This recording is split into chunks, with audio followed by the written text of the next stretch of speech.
प्रिया धड़ाधड़ 30 खबरों में आपका स्वागत है। चले जानते हैं देश प्रदेश की अब तक की प्रमुख खबरों को। केंद्रीय परिवहन एवं राजमार्ग मंत्री नितिन गडकरी ने अगले 2 साल में पेट्रोल और इलेक्ट्रिक वाहनों की कीमत बराबर होने का दावा किया है। उनका कहना है कि 2 साल बाद पेट्रोल और इलेक्ट्रिक गाड़ी एक ही कीमत पर बिकनी शुरू हो जाएंगी। सस्टेनेबिलिटी फाउंडेशन नाम की संस्थान की तरफ से आयोजित वेबिनार में बोलते हुए नितिन गडकरी ने कहा कि इलेक्ट्रिक वाहनों की जीएसटी महज 5% है, जबकि पेट्रोल वाहनों पर यह काफी ज्यादा है। बिहार में सत्ताधारी दल जदयू ने तेजस्वी पर तीखा हमला बोला है। जदयू के प्रदेश उपाध्यक्ष और विधान पार्षद संजय सिंह ने रविवार को कहा कि यह बात अब स्पष्ट हो चुकी है कि नेता प्रतिपक्ष तेजस्वी यादव साइबेरियन पक्षी की तरह हैं। जब चुनाव या सियासी मकसद नजर आता है तो वो बिहार आ जाते हैं और जनता उन्हें आईना दिखा देती है। इसके बाद वो वापस लौट जाते हैं। भाजपा ने कांग्रेस को करारा झटका दिया है। मणिपुर में कांग्रेस अपने विधायकों की तरफ से झटका देते हुए भाजपा का दामन थाम लिया है। सोमवार को पार्टी के 2 विधायकों ने आगामी विधानसभा चुनाव में भाजपा की जीत का भरोसा जताते हुए पार्टी ज्वाइन की है। इनमें से एक राजकुमार इमो सिंह है और दूसरे यमथोंग हाउकिप है। बिहार में दोनों भाइयों के बीच के मनमुटाव को लेकर अब भाजपा ने भी तंज कसना शुरू कर दिया है। भाजपा के प्रदेश अध्यक्ष संजय जायसवाल ने कहा कि राजद राज परिवार है, जिसके तहत संजय जायसवाल ने कहा कि राष्ट्रीय जनता दल राज परिवार है। राज परिवार में शुरू से ही यह परंपरा रही है कि सिंहासन के लिए भाइयों में टकराव होता आया है। देश के सबसे बड़े सम्मान भारत रत्न के बाद देश के सर्वोच्च नागरिक सम्मान पद्म पुरस्कार सोमवार को राष्ट्रपति भवन में बांटे गए।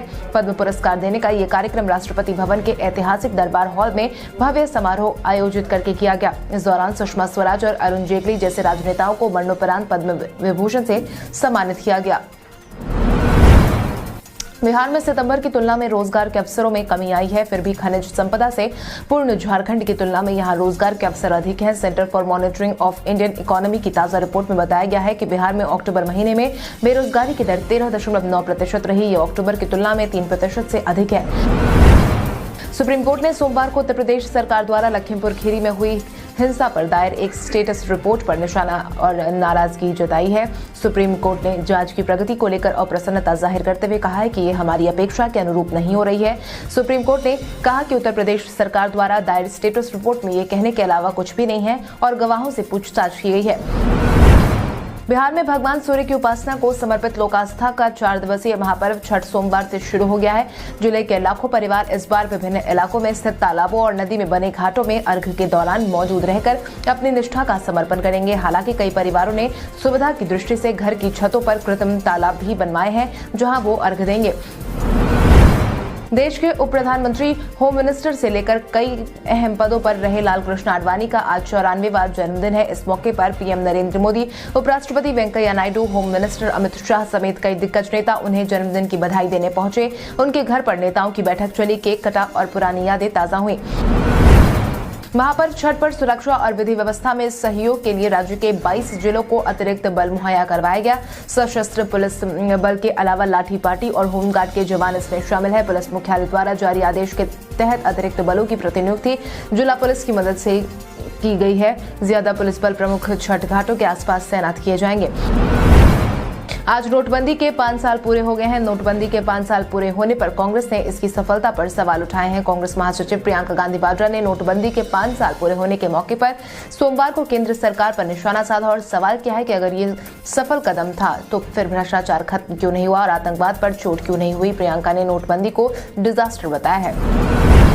अरब सागर में भारतीय मछुआरों पर गोली चलाने वाले पाकिस्तानी जवानों पर गुजरात पुलिस ने एक्शन लिया है। इस गोलीबारी में महाराष्ट्र के एक मछुआरे की जान चली गई थी जो और वहीं एक अन्य भी घायल हो गया था। अब गुजरात पुलिस ने इस घटना को लेकर पाकिस्तान मैरीटाइम सिक्योरिटी एजेंसी के 10 जवानों के खिलाफ जान लेने की कोशिश के मामले में एफआईआर दर्ज की है। भारतीय जनता पार्टी भले ही बीते पश्चिम बंगाल विधानसभा चुनाव में ममता बनर्जी की तृणमूल कांग्रेस से हार गई हो, मगर पार्टी का बंगाल पर से फोकस हटा नहीं। अब 2024 के लोकसभा चुनाव को ध्यान में रखते हुए भारतीय जनता पार्टी ने खेला हो बे पार्ट 2 का प्लान बना लिया है। भाजपा ने अपने कार्यकर्ता से बंगाल में मुस्तैद रहने को कहा है। दक्षिण भारत का प्रमुख शहर चेन्नई बारिश के कारण पूरी तरह थम गया है। 2 दिन से हो रही बारिश ने स्कूल, कॉलेज और दफ्तर समेत जनजीवन के हर क्षेत्र को प्रभावित किया है। भारत की उत्पादन राजधानी कही जाने वाली चेन्नई रविवार को जलमग्न हो गई। शनिवार रात से हो रही बारिश के बाद हालात ऐसे थे कि कई निचले इलाके के लोगों को बाहर निकलकर सुरक्षित स्थानों पर ले जाया गया। स्थानीय मीडिया में ऐसी वीडियोज दिखाए गए हैं जिनमें सड़कों पर पानी से लबालब भरा देखा जा सकता है।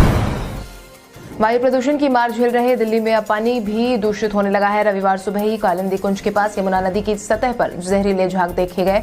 छठ महापर्व से पहले यमुना में तैर रहे झाग ने श्रद्धालुओं के लिए भी परेशानी बढ़ा दी है। हवा पानी के साथ दूषित होने से सरकार के साथ पर्यावरणविद भी चिंतित है। तमाम आशंकाओं से इतर फेस्टिव सीजन में कोरोना के मामले बहुत ज्यादा नहीं बढ़े। बीते 24 घंटे में केवल 11,451 नए मामले सामने आए हैं। वहीं 13,204 लोगों ने कोविड-19 को मात दी है। हालांकि इस दौरान 266 लोगों की कोविड-19 के चलते जान चली गई है। सबसे बड़ी बात यह है कि पूरे देश भर में कोरोना से प्रभावित जिले गिने चुने ही रह गए हैं। देश के 4 राज्य के केवल 18 ऐसे ही जिले हैं जहाँ पॉजिटिविटी रेट 10% से ज्यादा है। हमारे द्वारा पूछे गए सवाल का जवाब आप में से बहुत सारे यूजर ने हमें कॉमेंट करके दिया था, उसके लिए आपका बहुत बहुत धन्यवाद। आप में से जिन यूजर का कमेंट हमें अच्छा लगा है उनके नाम है हरिनंदन भाई, दीपक गेमिंग, प्रवीण कुमार, मोहम्मद शहबाज, अर्जुन प्रसाद, ओमकार सिंह, सूरज सिंह, संतोष कुमार, अर्जुन प्रसाद, राकेश रोशन, नुनू कुमार, जितेंद्र ठाकुर, कृष्णा दुबे, रामदेव चौधरी, अनवर हुसैन। इसके अलावा हमारी टीम को और भी लोगों के जवाब अच्छे लगे हैं, मगर समय के अभाव के कारण हम उनका नाम नहीं ले पाए।